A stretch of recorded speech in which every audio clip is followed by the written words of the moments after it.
chinek yung clutch damper, okay naman, napalitan na din.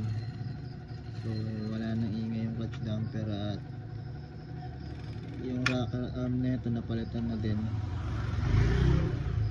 Yung timing chain okay naman, pero yung maingay dito yung bearing dito, maingay yung bearing sa loob, banda dito sa ano, sa balancer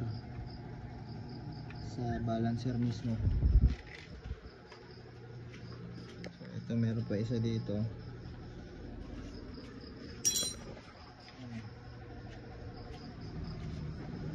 So itong balancer na to,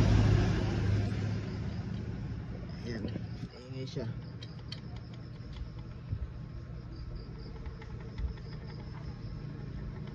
Alog.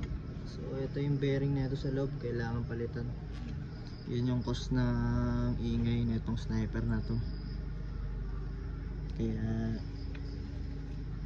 mabaliw-baliw tayo kakahanap kung saan. Pero yung block napalitan na natin kasi may tama na rin. Yan, umusok na. So yan yung mga pyesa. Pag may tunog kalampag yung motor nyo, baka dito na rin to. Kung wala sa rocker arm, wala sa cams bearing, at sa timing chain, and yung block, pag hindi yun yung problema, malamang dito rin yan. Ito yung bearing, yung bearing dito hindi na siya umiikot, wala nang play. Pero yung dito sa kabila, yung dito sa right side,